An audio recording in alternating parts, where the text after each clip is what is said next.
10वां अध्याय है। शुंभवध ध्यानम। मैं मस्तक पर अर्धचंद्र धारण करने वाली शिव शक्ति स्वरूपा भगवती कामेश्वरी का हृदय में चिंतन करता हूँ। वे तपाए हुए स्वर्ण के समान सुंदर हैं। सूर्य, चंद्रमा और अग्नि यही तीन उनके नेत्र हैं तथा वे अपने मनोहर हाथों में धनुष, बाण, अंकुश, पाश और शूल धारण किए हुए हैं। ऋषि कहते हैं, राजन, अपने प्राणों के समान प्यारे भाई निशुंभ को मारा गया देख तथा सारी सेना का संहार होता जान शुंभ ने कुपित होकर कहा, दुष्ट दुर्गे, तू बल के अभिमान में आकर झूठ मूठ का घमंड न दिखा। तू बड़ी माननी बनी हुई है, किंतु दूसरी स्त्रियों के बल का सहारा लेकर लड़ती है। देवी बोली, ओ दुष्ट, मैं अकेली ही हूँ। इस संसार में मेरे सिवा दूसरी कौन है? देखिए, मेरी भी ही विभूतियाँ हैं, अतः मुझमें ही प्रवेश कर रही हैं। तदनंतर ब्रह्माणी आदि समस्त देवियां अंबिका देवी के शरीर में लीन हो गईं। उस समय केवल अंबिका देवी ही रह गईं। देवी बोली, मैं अपनी ऐश्वर्य शक्ति से अनेक रूपों में यहाँ उपस्थित हुई थी। अब उन रूपों को मैंने समेट लिया है। अब मैं अकेली ही युद्ध में खड़ी हूँ। तुम भी स्थिर हो जाओ। ऋषि कहते हैं, तदनंतर देवी और शुंभ दोनों में सब देवताओं तथा दानवों के देखते देखते भयंकर युद्ध छिड़ गया। बाणों की वर्षा तथा तीखे शस्त्रों एवं दारुण अस्त्रों के प्रहार के कारण उन दोनों का युद्ध सब लोगों के लिए बड़ा भयानक प्रतीत हुआ। उस समय अंबिका देवी ने जो सैकड़ों दिव्य अस्त्र छोड़े, उन्हें दैत्यराज शुंभ ने उनके निवारक अस्त्रों द्वारा काट डाला। इसी प्रकार शुंभ ने भी जो दिव्य अस्त्र चलाए, उन्हें परमेश्वरी ने भयंकर ओंकार शब्द के उच्चारण आदि द्वारा खिलवाड़ में ही नष्ट कर डाला। तब उस असुर ने सैकड़ों बाणों से देवी को आच्छादित कर दिया। यह देख क्रोध में भरी हुई उन देवी ने भी बाण मारकर उसका धनुष काट डाला। धनुष कट जाने पर फिर दैत्यराज ने शक्ति हाथ में ले ली, किंतु देवी ने चक्र से उसकी हाथ की शक्ति को भी काट गिराया।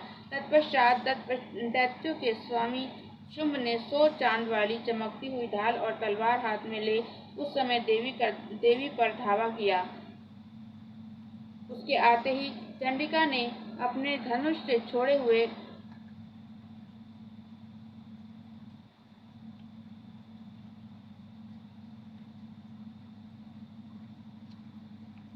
तीखे बाणों द्वारा उसकी सूर्य किरणों के समान उज्जवल ढाल और तलवार को तुरंत काट दिया।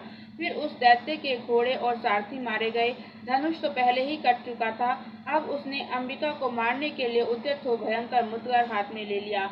उसे आते देख देवी ने अपने तीक्ष्ण बाणों से उसका मुद्गर भी काट डाला। इस पर भी वह असुर मुक्का तान कर बड़े वेग से देवी की ओर झपटा। उस दैत्यराज ने देवी की छाती में मुक्का मारा। तब देवी ने भी उसकी छाती में एक चांटा जड़ दिया। देवी का थप्पड़ खाकर दैत्यराज शुंभ पृथ्वी पर गिर पड़ा, किंतु पुनः सहसा पूर्ववत उठकर खड़ा हो गया। फिर वह उछला और देवी को ऊपर ले जाकर आकाश में खड़ा हो गया। तब चंडिका आकाश में भी बिना किसी आधार के ही शुंभ के साथ युद्ध करने लगी। उस समय दैत्य और चंडिका आकाश में एक दूसरे से लड़ने लगे। उनका यह युद्ध पहले सिद्ध और मुनियों को विस्मय में डालने वाला हुआ। फिर अंबिका ने शुंभ के साथ बहुत देर तक युद्ध करने के पश्चात उसे उठाकर घुमाया और पृथ्वी पर पटक दिया।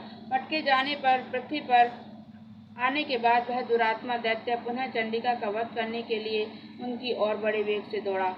तब समस्त दैत्यों के राजा शुंभ को अपनी ओर आते देख देवी ने त्रिशूल से उसकी छाती छेद कर उसे पृथ्वी पर गिरा दिया। देवी के शूल की धार से घायल होने पर उसके प्राण पखेरु उड़ गए और वह समुद्रों, द्वीपों और पर्वतों सहित समूची पृथ्वी को कपाता हुआ भूमि पर गिर पड़ा। तदनंतर उस दुरात्मा के मारे जाने पर संपूर्ण जगत प्रसन्न एवं पूर्ण स्वस्थ हो गया तथा आकाश स्वच्छ दिखाई देने लगा। पहले जो उत्पात सूचक मेघ और उल्कापात होते थे, वे सब शांत हो गए तथा उस दैत्य के मारे जाने पर नदियां भी ठीक मार्ग से बहने लगी। उस समय शुंभ की मृत्यु के बाद संपूर्ण देवताओं का हृदय हर्ष से भर गया और गंधर्व गण मधुर गीत गाने लगे। दूसरे गंधर्व बाजी बजाने लगे और अप्सराएं नृत्य करने लगी। पवित्र वायु बहने लगी। सूर्य की प्रभा उत्तम हो गई। अग्निशाला की बुझी हुई आग अपने आप प्रज्वलित हो उठी तथा संपूर्ण दिशाओं के भयंकर शब्द शांत हो गए।